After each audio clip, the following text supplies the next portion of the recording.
Office থেকে যদি স্বরাষ্ট্র মন্ত্রণালয়ে কোনো কাগজ পাঠাইছে আমার জানা নাই, এই জন্য কিন্তু একটা ইনকোয়ারি কমিটি করা হয়েছে, যেহেতু ইনকোয়ারি কমিটিটা এটা পুঙ্খানুপুঙ্খানু দেখে এটার বিরুদ্ধে একটা আইনানুগ ব্যবস্থা নেওয়ার জন্য বলবে, এবং এটার জন্য যারা দোষী তারা কেউ আইনের আওতায় তাদের শাস্তি পেতেই হবে। ইন্টারপোলের মাধ্যমে আমরা তো চেষ্টা করতেছি। অনেক তো জানেন যে এইটা তো ইন্টারপোল তো আমার কথার সাথে সাথে তো কাজ করবে না। আমি হয়তো মহিদুল্লাহ যদি সাথে সাথে বলি কাজ হবে, কিন্তু ওইটা তো আর আমার আন্ডারে না।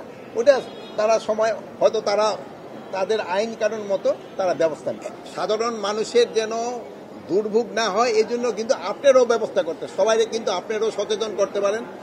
সবারই দাবি দেওয়াটা যদি রাস্তা ছেড়ে এমন জায়গায় করে যেখানে জনগণের ভোগান্তি না হয় ওই জায়গায় করতে পারলে সবচেয়ে ভালো।